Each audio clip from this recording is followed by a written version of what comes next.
Okay, so last time we're looking at our good dead friend, Charles Berkeley, George Berkeley. Charles is still going. And we saw that he's, an empiricist, like Locke, but he is critical of his predecessors. And again, his major deal is this. He's worried about atheism and skepticism. And he thinks that the gateway drug to materialism, or rather, the gateway drug to materialism and skepticism is belief in matter. So he thinks that if people accept the existence of metaphysical matter, this leads them on a path, a terrible path towards becoming skeptics, which leads to atheism. So he wants to make the world safe for God by getting rid of matter. Now what he turns to as part of his project is this. He likes Locke's clarity. He says, Locke, you're pretty clear. And one thing he's doing is something that is pretty common among philosophers. One thing philosophers often do is they look at their predecessors and perhaps praise them for what they've done, but then note that they did not take their views far enough. And this often occurs in politics. For example, to use the analogy, you often hear of politicians today talking about others and saying, well, yes, they had some good ideas, they just didn't go far enough. And sometimes that's kind of a threat, I think. But in the case of Berkeley, he claims that if you stick with Locke's methods, he thinks Locke didn't take them to the logical conclusion. And what he believes is, if you take empiricism and you stick with it and you are a pure and proper empiricist, you'll end up rejecting matter. And so, and his argument can be boiled down basically into kind of a single bumper sticker slogan, which is this. We don't experience matter. Therefore, given empiricism, the belief in it is not justified. Done. But of course, the done has a lot of done to do before it's done. So what he wants to do is take Locke's basic principles and show that if you are a true and proper empiricist, you'll reject matter and embrace God. Now, like the other dead guys we looked at, he accepted the existence of ideas. And one thing philosophers in this time and in later times and current times try to do is sort out a concept of ideas. What is an idea? Now, Berkeley takes them to be like not so much like a concept or a description, but literally kind of like a picture in your head. That he regards them to be more images or sense data that appear in your mind. And again, to go with maybe a kind of a cartoonish example, but if you ever see like a cartoon, usually older ones, and they show what's going on in someone's mind, it's in a way Berkeley's picture is kind of like that. So if you have an idea of a house, it'd be like a picture of a house. If you have an idea of a sound, it would be like the sound. And we can use an analogy to a computer. You could say that the picture of a house is analogous to like the idea of the house, or the sound file, like an MP3 or AIF file is analogous to that.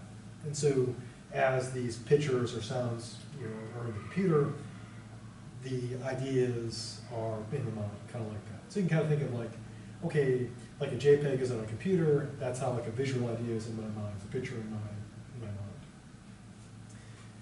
Now, how do we separate them from memory and imagination?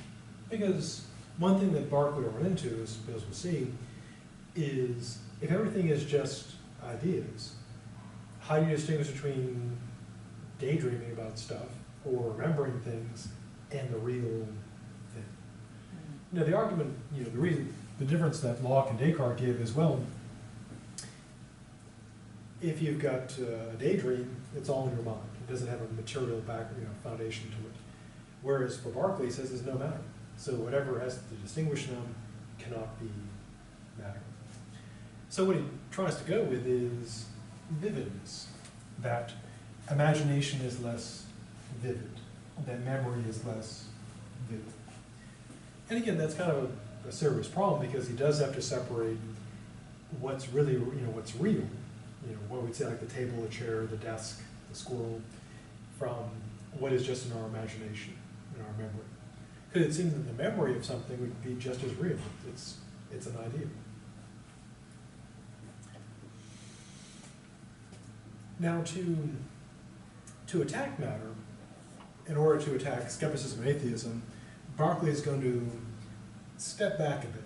So he's not going to directly hit matter, at least to this point. He's going to hit what he thinks is the gateway drug to the gateway drug to skepticism and atheism. So he's telling us to just say no. Now, he thinks the problem is this: abstract ideas. It's luring the kids into materialism and drawing them into skepticism and atheism. So what is an abstract idea? Well, we saw back in the ancient days of like a week or so ago, Locke's theory of abstract ideas, which intended to solve the following problem. We have the idea of like cat, not like cat in particular, but cat. So if if there were like a whole bunch of cats, or cat videos, you could recognize them like cat, not cat, duck, goose, cat. And we can recognize that kind of stuff. Or like with tables. We can recognize tables. And a good question is, how do we do that? What's going on there? And it's part of the classic problem of universals. How do we recognize types of things? Cats, or gatos, or dogs, or parrots. And Locke's answer was, well, abstract ideas. We take our experience of particular things, like cat, Garfield, Morris, Felix, and then somehow we're able to abstract away from them all the things that are, common to cats, and then sort of ignore all the particularities, or so he gives. So we create an idea that's an abstract idea of cat, or human, or hat, or cat in the hat. Now, Berkeley raises the following criticism. He contends that an idea is always of a specific or particular image. That the mind cannot have an idea of, say, a cat that is neither, say, gray nor not gray. Now, when it comes to pictures, is he right? Suppose, think of cat pictures. Now, can you have an abstract, I don't mean like abstract art where you have, weird lines, etc. But can you have a JPEG of a cat that is not any particular color? No, because it has to be it could be like any sort of color, but it has to be a color. And what about size? Could you create a drawing of a cat, or a picture of a cat that has no particular size? Yes. No. And similarly, shape and so on. So, in that regard, Berkeley seems to be right. You can't have a picture of something without it having a particular size, shape, color, fur pattern, fur density, etc. So all those particulars have to be in there. And so when it comes to, or similarly, you can do the same thing with sound. Can you have a sound that doesn't have like a particular pitch or frequency or notes? No, I mean, you could have any sound you wanted, but if you have a sound, it's got to have those qualities. It's got to have particular qualities. So on the one hand, Berkeley seems to be right. If you go with ideas being, pictures in your head, the picture has to be a particular thing. You can't have a picture that is not a particular color, size, shape, volume, etc. But one might say, on the other hand, maybe the way we do this is not through a picture. So maybe our concept of cat is not like cat picture, it's something else. Because one of the things that Berkeley gets in a bit of trouble with is that someone accused him of having an overly simple notion of ideas. That idea is just like a picture or a sound. And again, the analogy to computers is a pretty good one. For him, like an idea of a tree would be like a JPEG of a tree, using our modern analogy. Or the idea of the sound of, a squirrel would be like a sound file of a squirrel sound. Now, Berkeley still has to address the following problem. Namely, okay, all our pictures are particular things, George, but we can still do things. We can still like say, you know, we can say all these cats are cats, all these tables are tables. So how do we do that? Now his answer is this. He claims we can have not abstract ideas, but general ideas. And you might say, hey, that's just changing the name. Well, here's the difference. He claims that we use a stand-in. So Locke's view is basically we would take, say, you know, cat. What's wrong with that? That's a horrible cat. We take like the notion of cat and somehow we'd abstract out of it and get like cat concept. I mean, I can't of course draw it. It would be just like, you know, cat concept, however that works. Now Berkeley says this. What we do is we have a picture of a cat. Each of us may have a different cat. And we use that to stand in for all cats. So as Berkeley sees it, it'd be, going back to the computer analogy, it'd be like you use your, if you were sorting cats from like non-cats, you'd have a picture on your computer of a cat, and you'd say, well, is this cat like, is that thing like this? If the answer was yeah, you'd say, well, cat. Is this one like this? Cat.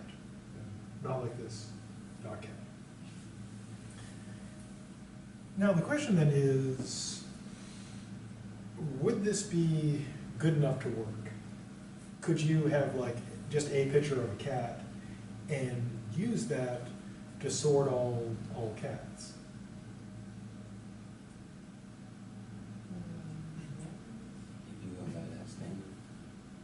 Yeah, I mean, but it may seem that there's kind of some cheating going on, because you would still need to, because if you went strictly by your picture, you just say, I mean, you'd be like trying to find a particular person. You would look at it and say, well, yeah, you'd be like, well, that's different. Like if you had like if your picture of a cat was, say, Like a hat on his head or something. yeah, he was wearing, he's wearing a hat. Put a hat on that cat. A top hat. Cat in the hat? Yeah, put a top hat on him. That way he's classy. And maybe a little monocle. Sarah Whisker pants. There, classy. And of course a cigarette. There we go.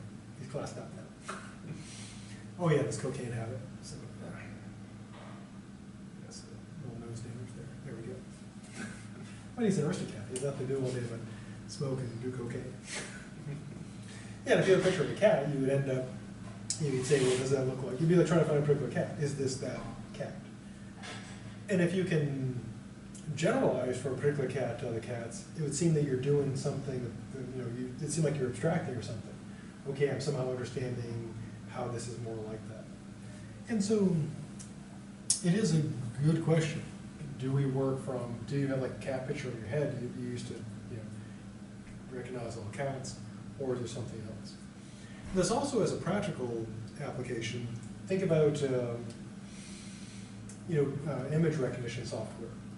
Google and other companies are working on things that can sort images. Yeah, like I mentioned before,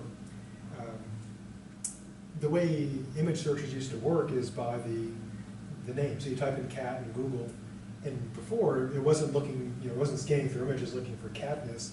It would look for the word cat near a picture, which is why you get often some pretty weird results.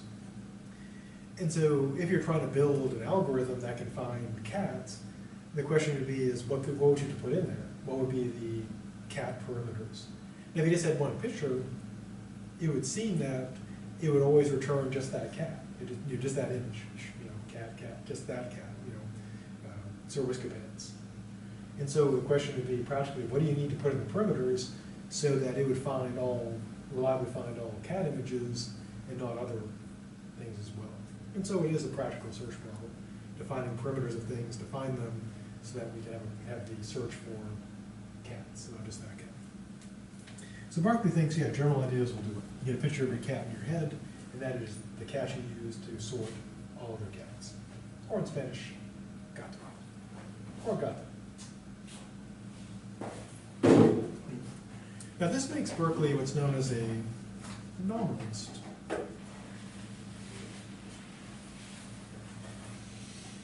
Because there are those who are realists about universals, who believe that there are these properties, and Berkeley's view is they're only particulars. There are no universals.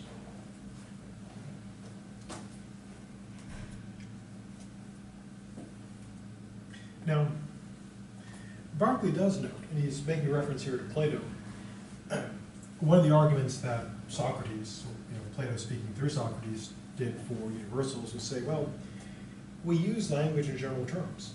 We talk about like cat, or human, or dog, or red, or blue. And so it's natural to sort of think, well, there must be something behind that. There must be not just cats, but cat, yes. Not the Hunger Games person. Or maybe she is. Maybe she is the form of catness. She's a Platonic form. That could explain a lot. Now, Berkeley says we shouldn't be led astray by our language, that we talk like, we talk in general terms, but we shouldn't be lured down that metaphysical path, or so he claims. So he rejects abstract ideas, but his mission again is to get rid of matter to protect the world from skepticism and atheism. So a good question to me is, so how does this get rid of matter? Well, here's how he argues.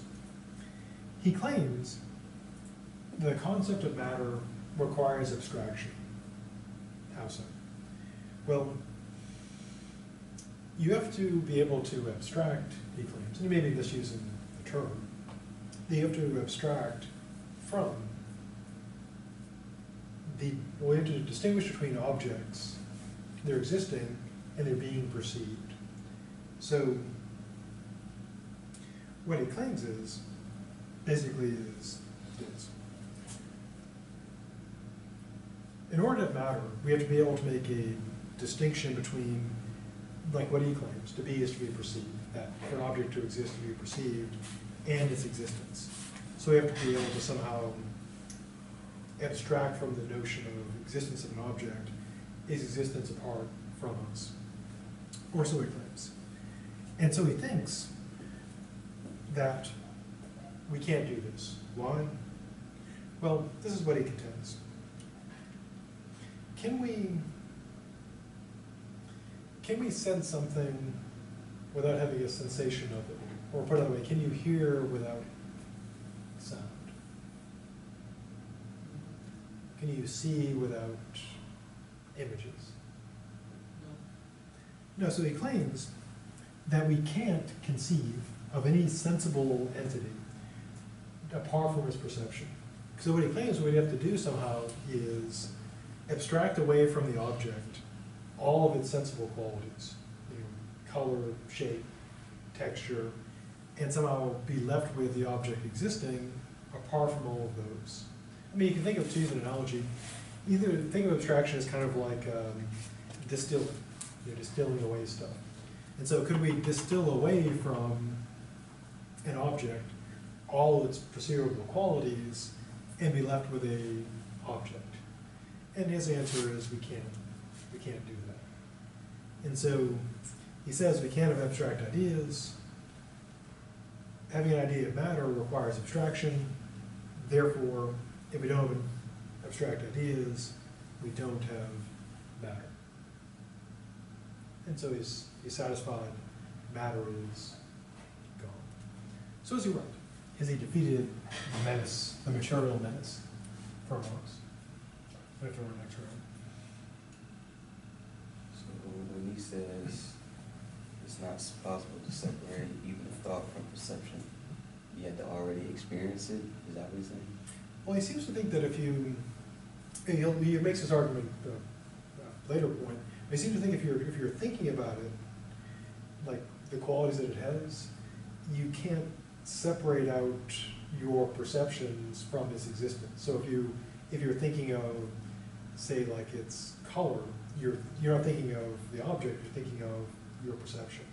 And what he thinks we have to do is somehow remove from the object every perceivable quality and still somehow have the object left. And he raises later, what would that that be? And the answer would seem to be nothing, nothing at all. And so he seems satisfied that he's, that gets rid of abstract ideas, and he thinks that if you get rid of abstraction, you get rid of the possibility for you even conceiving of matter. So we'd say, to quote the Princess Bride, it is inconceivable.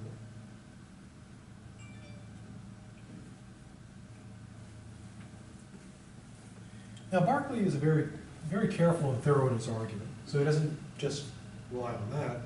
He runs through lots of arguments. So let us see him making his case for his admittedly kind of strange position. Now he begins with arguments for mental dependency. And what he contends is this. Ideas, he says, and sensations are all in the mind. Now is that reasonable? If someone asked, like, where do ideas live, where would you say? Yeah, could you find them like in your sock drawer? Could you have like an idea stuck in your sock? No, hopefully not. That can be kind of scary. Now, he claims that we just kind of see this, you're going back to Locke and the notions of like intuitive knowledge that we just kind of see, and he claims, in a way, making a language argument. So if we say the table exists, what we mean is you can see it. If we say there was a sound, we mean it was heard. If we say there was a color or shape, we mean it was perceived or by sight or touch. And he claims that we just sort of think it through, that the essence of existing, or the essence of things is being perceived. That is their nature. Now, is he right about that? I mean, let's go with the language thing. When you say that this table exists, what are you saying? Or what are you claiming? In our mind, can we see it? Yeah, you're saying, I see it. That's what you mean. And he would say you're not claiming that you're somehow, engaging a metaphysical entity composed of matter. And he essentially just kind of go with the intuitive view. What do you mean when you say the tree exists? Well, I see it. When there's a sound, well, I heard it. So that's kind of his first line. Ideas are only in the mind, and so that is their nature. So that seems kind of true. Second, he claims that an idea, well, going back to the thing about ideas, we don't think ideas can be out like floating around, like in your sock drawer. So where do ideas have to live? Yeah, we think in the mind. Now Berkeley infers, perhaps too quickly, perhaps incorrectly, that the ideas can exist in unperceiving things. So he thinks that, going with the example of color, he thinks color is an idea. And so since it's an idea, it can't exist in a table, because the table doesn't have a mind. The colors exist in your mind. And so there can be, as he sees it, any unthinking stuff. Now this can be seen as a bit of a cheat, because he's saying, color is an idea, color can only exist in the mind, it can't exist in an unthinking object, it's got to have something perceiving the color, so there can't be any objects out there. Now, so far though, this, if you gave these arguments to like Locke or Descartes, they'd all say, sure, color's not out there, it's in your mind. But they wouldn't accept that this shows that there's no matter, because this establishes basically secondary qualities, but it doesn't itself prove that there's no matter out there. Now, Berkeley does consider an objection, which is this. Maybe the ideas resemble something out there, but Berkeley says, no, they can't be. Color can only resemble color. And the idea of color would still, the idea of something that resembles color would still be an idea. So it's basically saying that you can't have something in your mind that resembles something out there that's not an idea. But again, Berkeley is basically making a line for secondary qualities that they're not out there. Before moving to his next series of arguments, you think about this stuff that needs more stuff.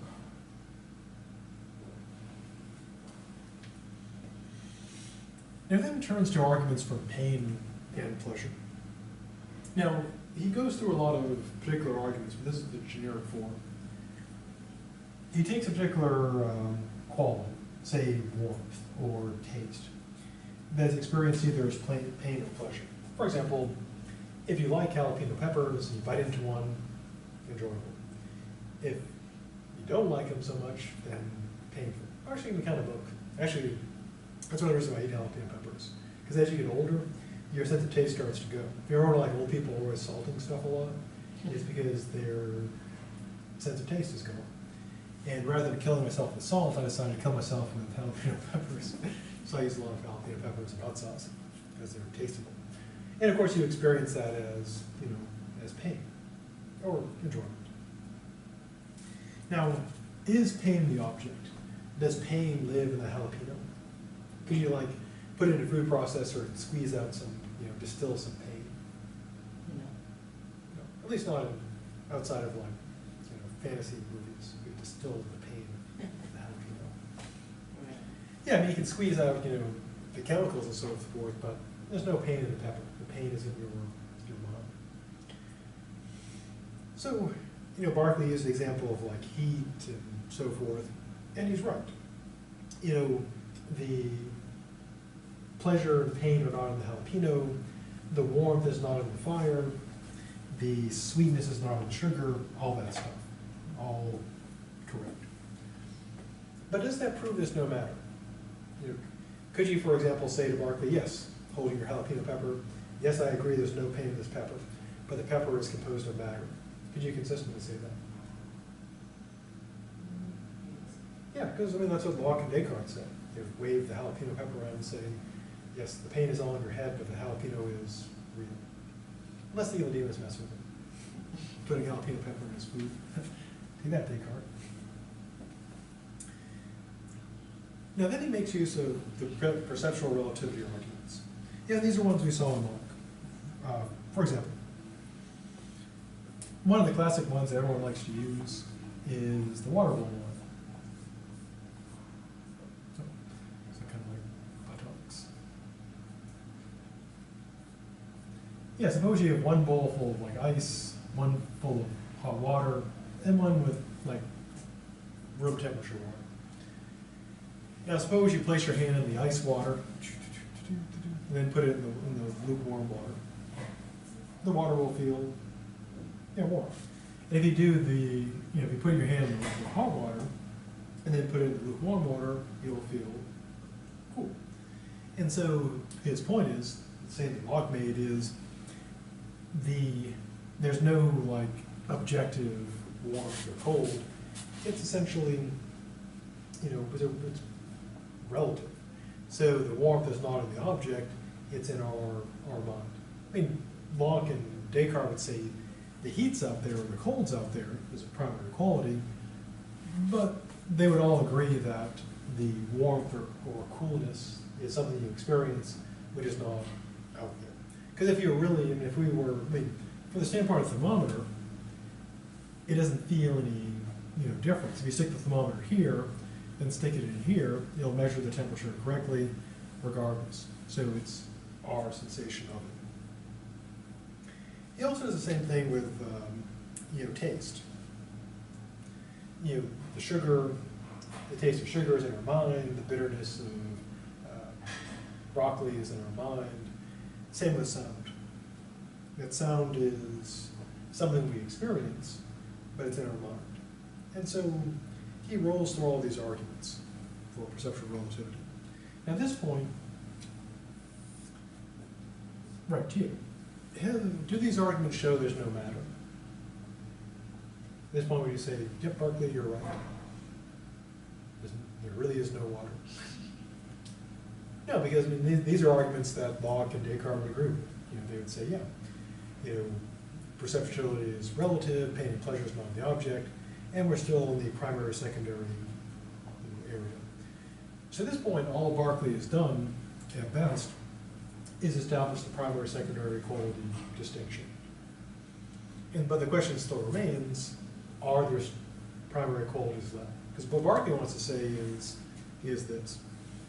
He wants to say that all we experience are secondary qualities, and there are no primary qualities at all. Whereas Descartes and Locke want to say, yeah, the secondary qualities are in your mind, but the primary qualities are out there causing them. And Berkeley says, nope, it's all in your mind. So he's going to do a lot more work to get to that. So here's Berkeley working it, or twerking it. That would be horrifying. Oh my God! Now I'm picturing Berkeley twerking. I think I just lost sight in my left eye. Sorry. Okay, I'm better.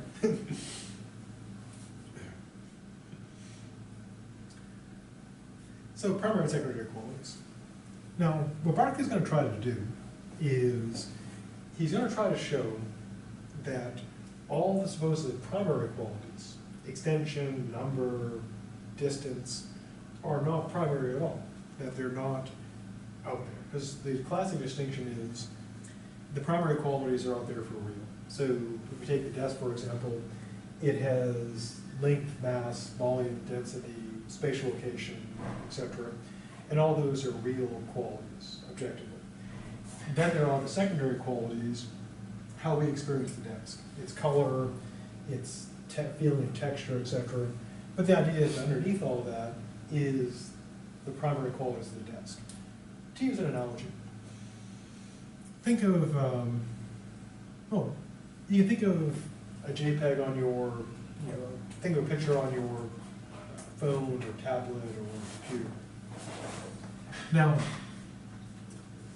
what you of course experience, suppose you're gazing upon a picture of a cat. What you're experiencing is of course a cat picture. But what is under the picture? What makes that up?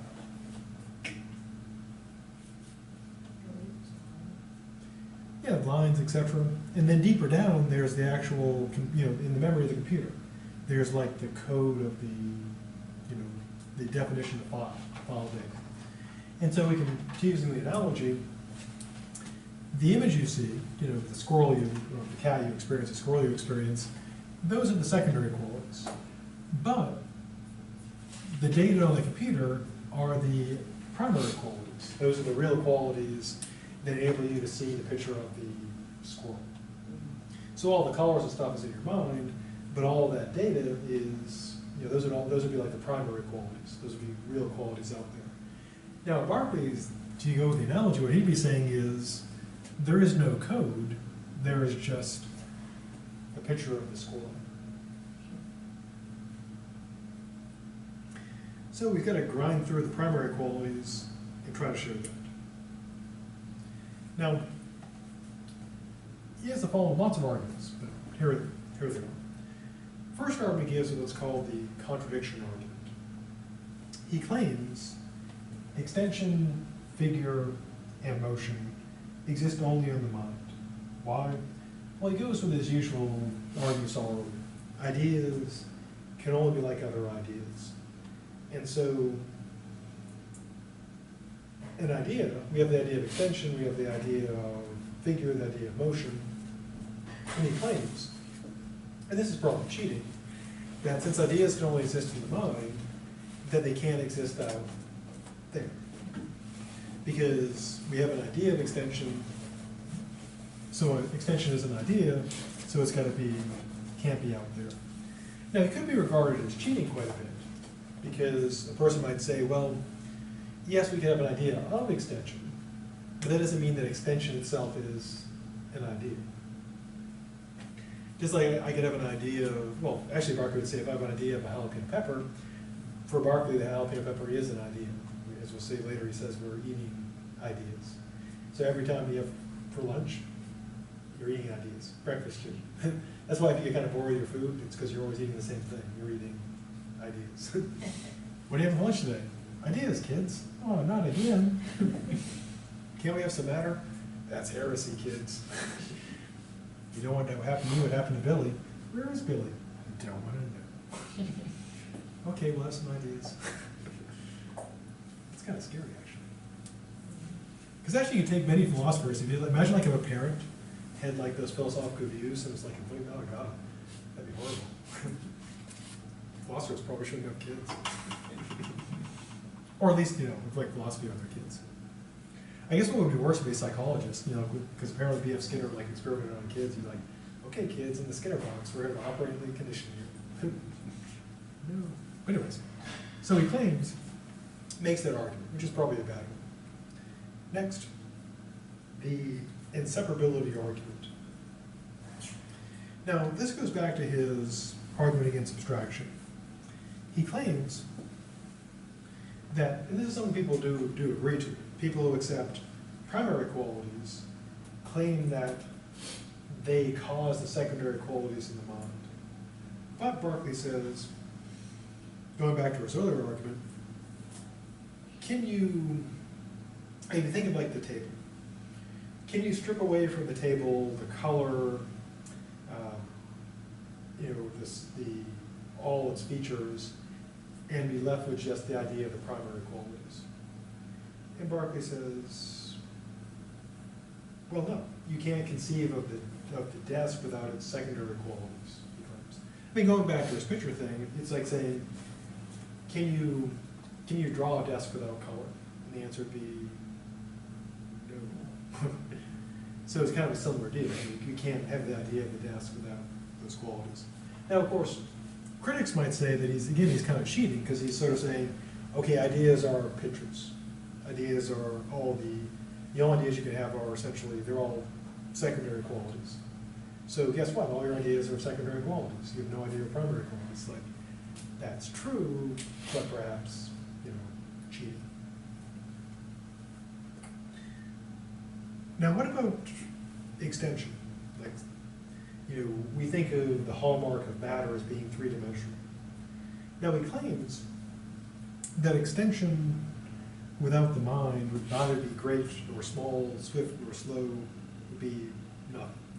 And so again, he claims basically what he tries to do in each case is say, well, we have these ideas in our mind, therefore ideas can only exist in the mind, therefore they're not out there. Now he does say, well, what about, he brings up the objection, what about these notions of extension and so forth in general? And then he says, well, that's abstract ideas, and that's out as well. Now, but then he considers numbers. Now, sort of a important primary quality is number. It's supposed to be out there. But Berkeley tries to argue that number is dependent on the mind. Now, how does he do this? Well, here's how he argues. Suppose you take that notebook. Now, we say that it's one notebook, but of course, it's relative to how we're counting it. How many pages are there? Yeah, I knew it had I used those myself, so I know it's got the number on the front. Yeah, so I'd say another way to look at it is it's 200, because it's got the pages. But you could also go by the number of lines on the page, and count those. You could count you could count by the number of molecules as opposed to.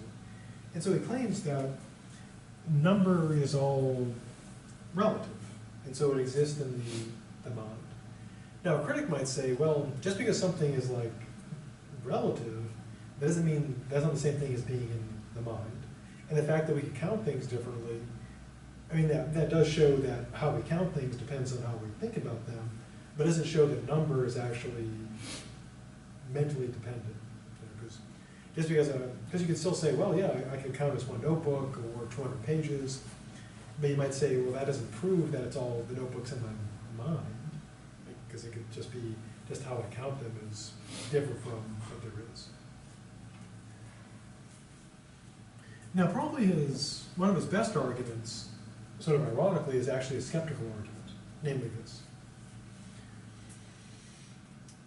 He points out that people like Descartes and Locke, etc., everybody who believes in matter, they do accept you can have all the ideas that you do without matter.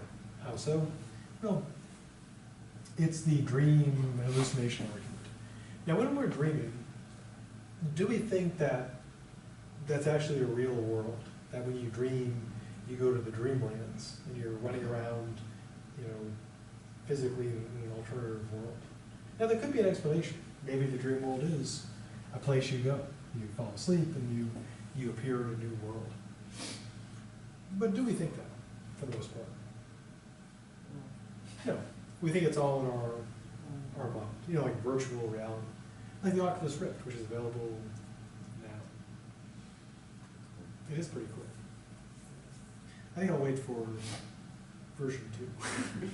Because it's like $600, and that's a lot for a toy. But tempting. I guess it'll be a really killer game. The main thing is that that there's nothing like there's no super killer game for the Rift. Once they do that, then I would be drawn. If the games I do play were on the Rift, then I would be credit carding it right now. And when I came to class, you'd see like these horrible scars on my face. What? I'd be like Mr. Whiskerpants. Oh, I can put him in the Rift too.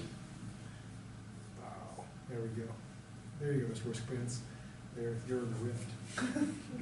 With your cocaine. Right.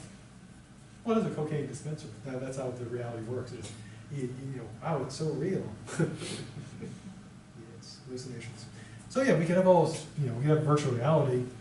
We don't think when you put on a headset that it's creating a material world, but yet we're experiencing, three-dimensionality, so to speak. And so, we accept that we can have dreams and virtual reality without there being actual matter behind it. So Berkeley makes actually a pretty good argument. It's an Occam razor argument. You can have dreams and hallucinations with no matter being there, all the experiences you have. So we know, for a fact, you could experience a world without any matter. So this could apply to what you're experiencing right now. This could be just like dreaming, where there's no matter behind this. And of course, he does raise a good question. What would be the difference? And the answer is, well, from the standpoint of experience, none. A dream jalapeno would be just like a real jalapeno, because you're experiencing it fully. Just like with, going back to VR, Berkeley's basically saying reality is virtual reality in a sense. There's nothing, nothing behind that. And if it was perfect virtual reality, you'd never know. There would be no difference. And you could be in virtual reality within virtual reality.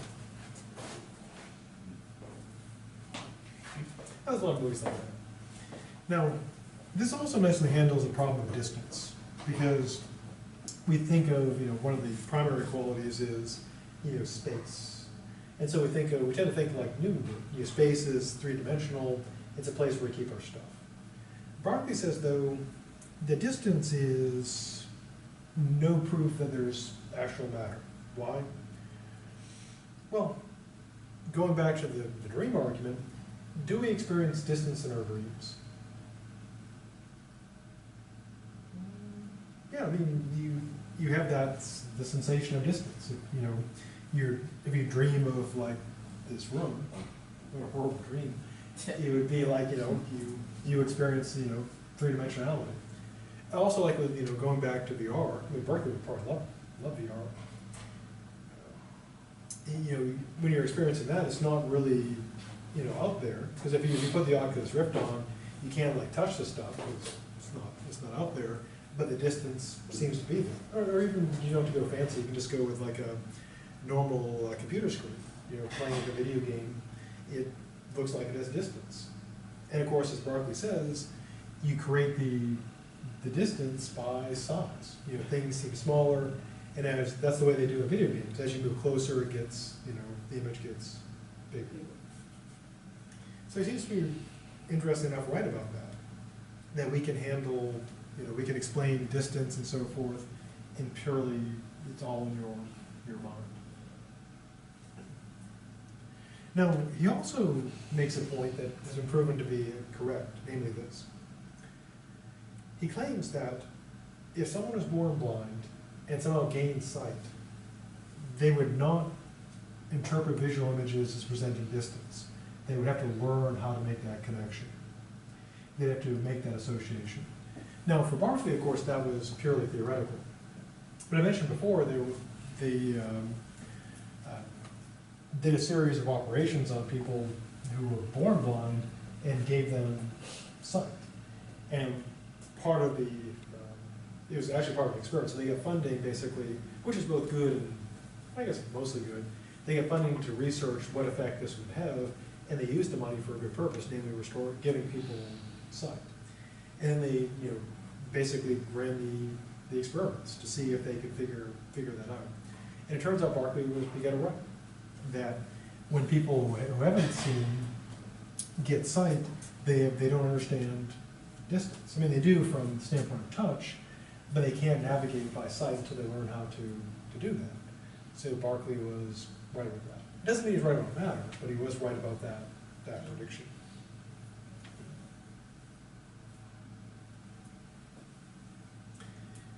Now, one of Berkeley's most famous arguments, which is clever, but probably a total cheat,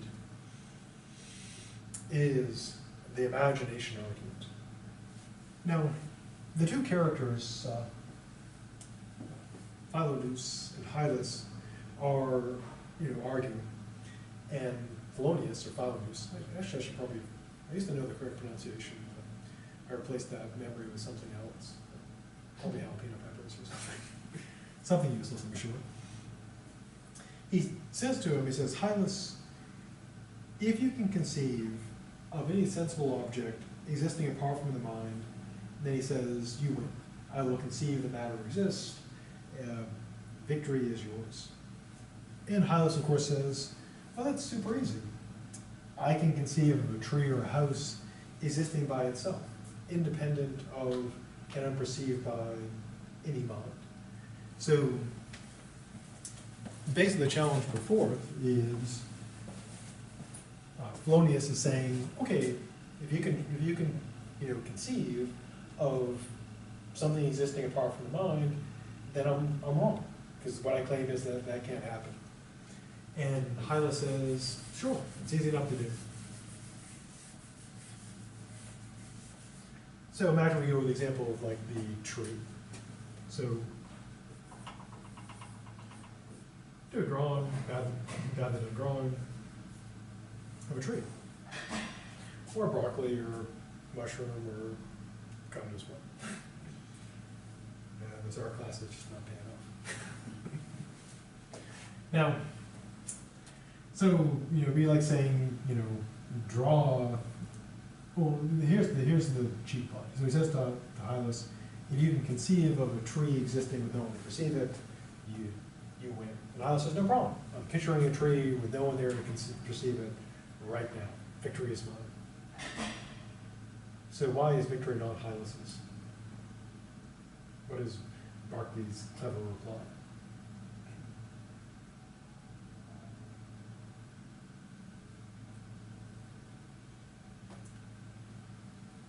Well, his reply is this.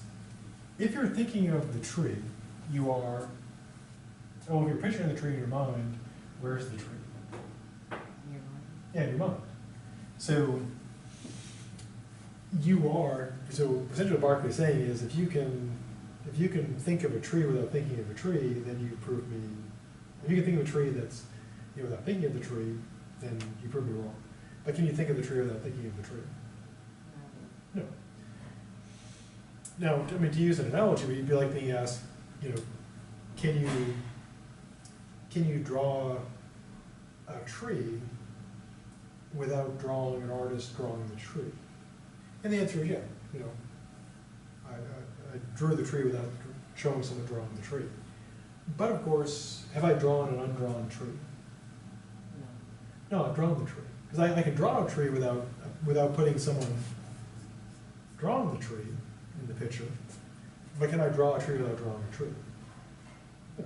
So what Hylas is doing is saying, I can picture a tree without having a picture of someone picturing the tree in the picture. But of course, you can't picture the tree without picturing. Just like I can draw a tree without drawing someone drawing the tree, but I'm still drawing the tree. And so Berkeley says, aha, you can't conceive of a tree existing without someone perceiving it. Now, critics of say this is a cheat, because what he's saying is, idea has to be a picture. Can you picture a picture without picturing a picture? And the answer is no, I cannot. But that's different from conceiving of something existing unperceived. Because, and this comes down to, what do we mean by to conceive? What do we mean by ideas? Because at Berkeley, again, he stacks the deck, because an idea for him has to be a picture. But our ideas pictures. No, so the person could say, yes, I can't picture a tree without picturing a tree, true, but I can conceive of there being a tree existing with nothing perceiving it. Even though, but I'm not picturing a picture in my head, I'm considering that concept, that notion. And so it comes down to what can be an idea. Does it have to be a picture in your head? If that's the case, then no, you can't picture without picturing. But if you can have an idea that's not a picture of a thing, you can have the idea of the tree existing unperceived, and Berkeley could be.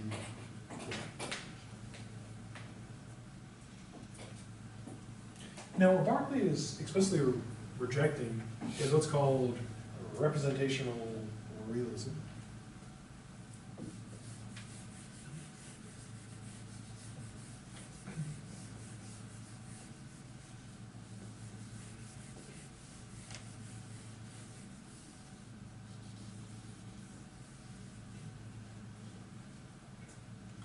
Now, as we saw before, this is something that Descartes and Locke and most of the others accept. And here's the picture.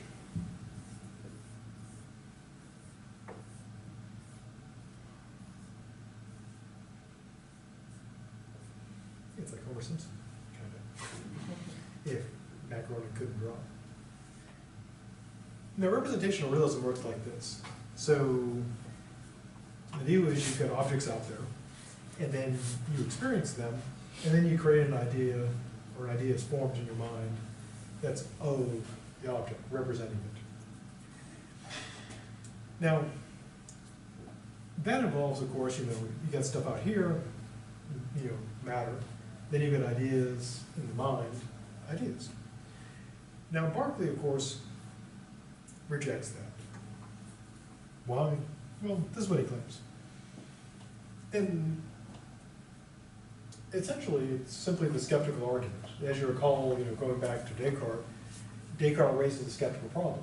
Namely, all you've got is, well, here's the classic skeptical argument. One I presented, with an updated version.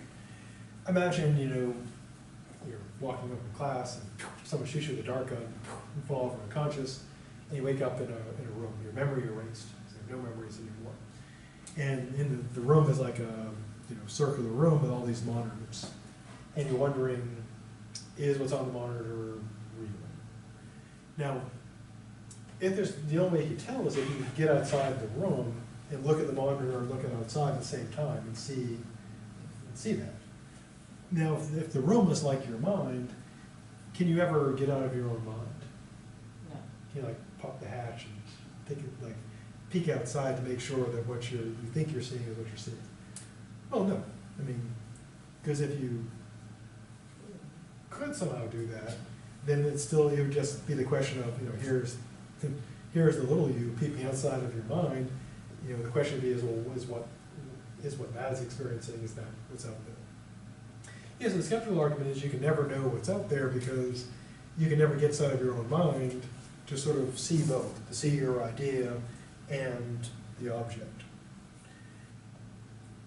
Because you can't escape your own mind.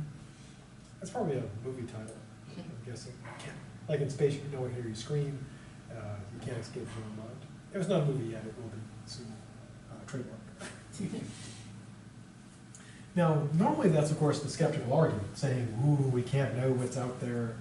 Ooh, Matrix. But for Berkeley, he thinks it's a good argument for his position. How so? Well, we take the skeptical argument, and all we can say is, well, he draws an analogy to a painting. Now, if you see a drawing, what's the only way you can tell that the drawing is of an actual person and not just, totally made up? After seeing the person. Yeah, you have to see that person, and then you'd say, oh, that's a drawing of that person, as opposed to like maybe a randomly computer generated one. Now, and Berkeley says, going back to my room thing, it's like the room thing. If you have an idea in your mind, the only way to know that's about something is to see the idea and what it's about. But unlike the case of a portrait and a person, we can't see both at the same time. We can't get out of our head, see our idea, compare the portrait in our mind with the person. We only have the portrait. So, his conclusion is this, that we have, again, sort of the irony we saw before, Descartes and Locke are like really worried about the skepticism. Descartes especially. Descartes' like, oh, it can all just be in your mind, that's terrible, you gotta beat that. And Berkeley's like, hey, don't worry. It is all in your mind. Bless you. So Descartes' skeptical scenario is Berkeley's position. But Berkeley says, hey, the sort of ironically, the reason why the skeptic gets any bite is because the skeptic can say, ooh, how do you know that what's in your mind matches what's out there? And Berkeley says, I can shut the skeptic up. There's nothing out there. It is all in your mind. So chew on that, skeptic. Seems like curses foiled again. Yeah, so in a weird kind of way, it does beat the skeptic. The skeptic, because the skeptic can say, well, ironically, it's Berkeley. The skeptic ever say, well, how do you know that there's not stuff out there? Aha, take that, Berkeley. There could be stuff out there. And Berkeley's like, okay. No big deal.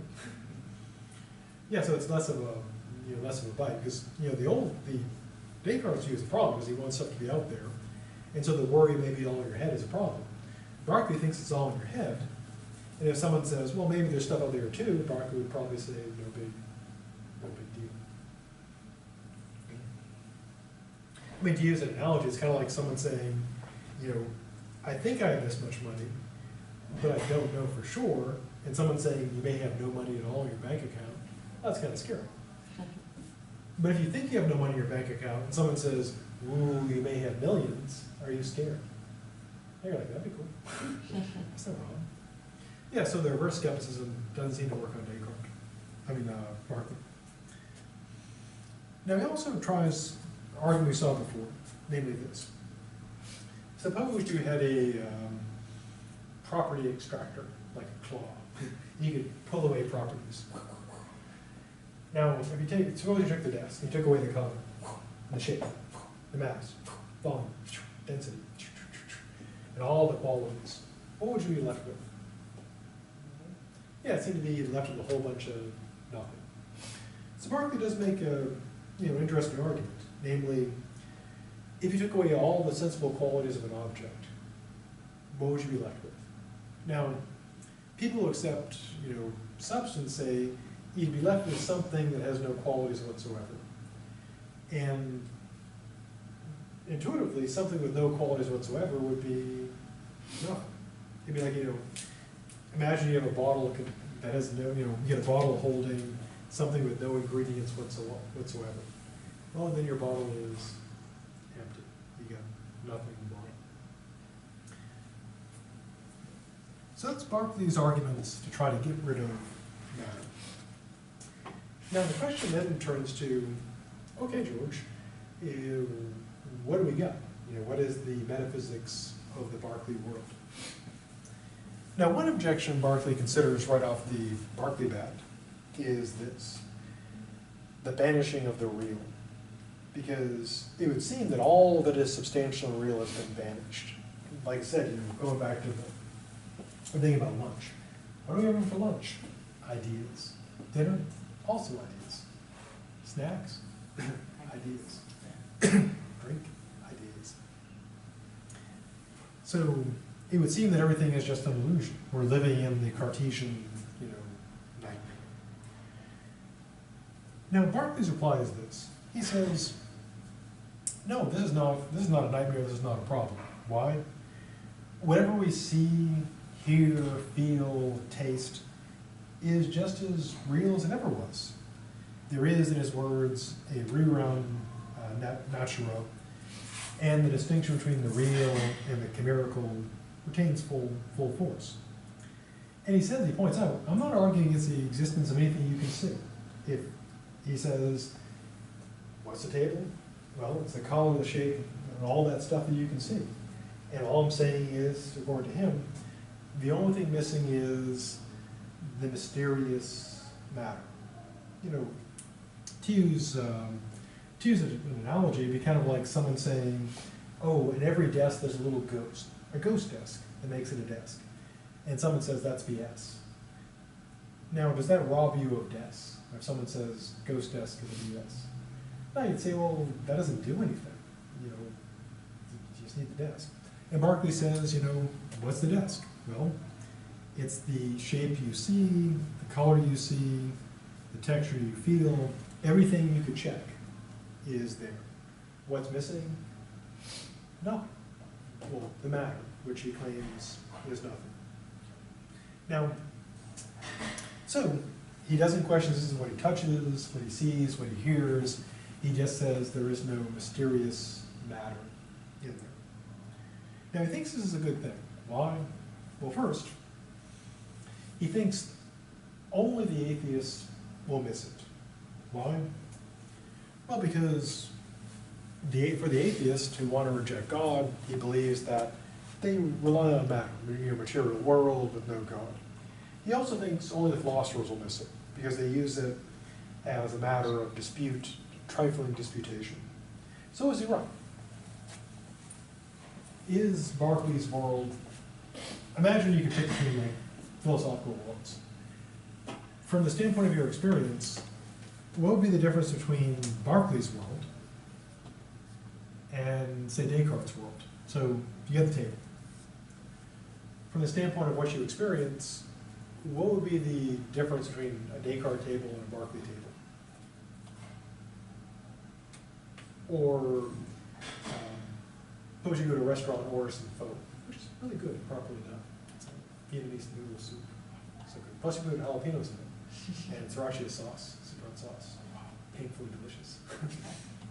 Trust me, when you get older, you'll like painfully delicious, because the only way you'll be able to taste stuff.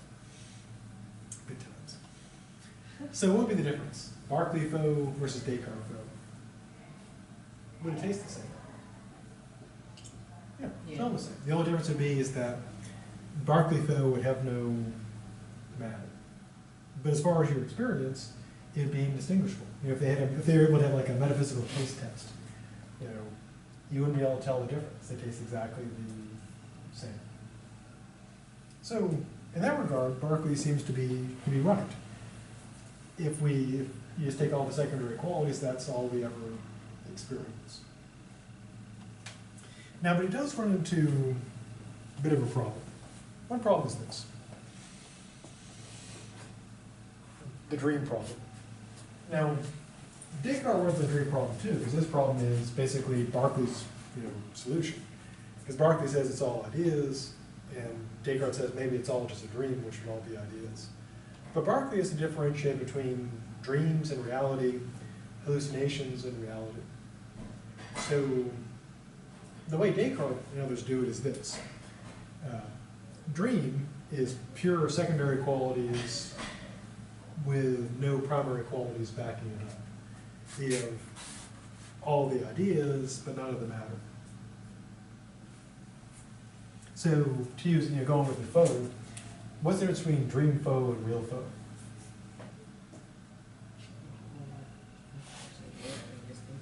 Yeah, one, if you dream that you're eating, you're not eating any calories. But if you're eating real pho, then you're getting actual calories. So how does Berkeley differentiate that? Because matter is out. Well, what he claims is this. He claims ideas of dreams, hallucinations, are irregular, dim, and confused. And so the way we distinguish between the real and the unreal is by comparing the experiences. That dreams, roughly put, are more, dreams are less vivid, less coherent, etc. So there's no difference in kind. So it's not like reality's got matter backing it up and dreams don't. He thinks it's a matter of vividness. So to use the analogy, I guess the real foe would have very vivid taste, and the fake foe would have no taste. And this is where I think Berkeley does run into some problems, because then you run into some questions in which he does try to address why can't you live off dream foe? You know, why can't you go to sleep and dream food? And he says, well, it's more vivid. Well, then how does being more vivid, how does that provide like calories, nutrients? Or, dream death versus real death. Why is it being more vivid? Why does it do more stuff? And so it does run into kind of a problem there, because that is distinguishing the dream from reality becomes problematic, especially really vivid hallucinations. If you just go by vividness, well, I never had a drug trip myself, but people who had them claim they can be incredibly vivid, indistinguishable from reality, more real than real. But we don't think those are real, however vivid they are. So we would still need something that separates the dream from reality without matter. Now what about existence? Well, again, his view is that to exist is not to be material, but is to be perceived. So we would say that for the death to exist is that I perceive it, or someone could perceive it. Now, one of the critics of Berkeley was a guy named Samuel Johnson, not to be confused with Samuel Adams, the beer maker, or Samuel Jackson, also a beer maker, or a beer drinker. I always think of the Chappelle Show, Samuel Jackson beer skin, classic stuff. Good times. Now, what Johnson did was this. He went outside and kicked a rock and said, I refute him thus. Now, Johnson thought that that refuted Berkeley, or you can do it like a table, like you could kick a table, which I've refuted Berkeley. Now, that was clever, and it got him, made him kind of famous, because he's still mentioned today. But he doesn't refute Berkeley, because Berkeley says, Berkeley doesn't say you don't have experiences. Berkeley says there's no matter. So it'd be like someone saying, do you know if you've been kidnapped, brainwashed, and put into virtual reality? And if someone says, nope, I can touch the disk, everything's sweet and fine. Well, no, that doesn't help, because that's exactly what would happen, if you were in a super virtual reality. Now, Berkeley is, of course, somebody mentioned earlier, he is aware this seems kind of absurd. Namely, when you're having lunch, you're eating ideas. You're not wearing clothing, you're wearing ideas. You're not holding an iPad, you're holding ideas. This is made up of ideas. Now, Berkeley does know that this way of talking does seem, in his own expression, very harsh. Because it does seem kind of absurd. The idea being, okay, this is all ideas, that just seems kind of weird. Because we think of them, we think of ideas as being, ephemeral, non-substantial. But this stuff is clearly pretty solid. Now, Berkeley's reply basically is this. He says, the reason why we think that sounds kind of weird is because of language. We use the word things instead of ideas. We think ideas are insubstantial. We think things are solid. And Berkeley says, well, he has no argument with the terms. We just need to accept that objects are just ideas, and his solution is to think with the learned and speak with the vulgar. In other words, what he'd say is, when you're eating your lunch, say some pho, you would say, if someone asked you what you're eating, you wouldn't say, I'm eating a bowl of ideas, you would say, I'm eating pho. But you'd be thinking, according to Berkeley, I'm eating ideas. or so he claims. And that's probably, you know, one of the better objections against him. It just seems kind of weird. Okay, so next time we'll wrap up with George Berkeley with some more ideas, and then that'll be the end of part 3. And then we'll go on to part 4, and then things show up. Not all the things, just the class. Or maybe all the things. Who knows? The apocalypse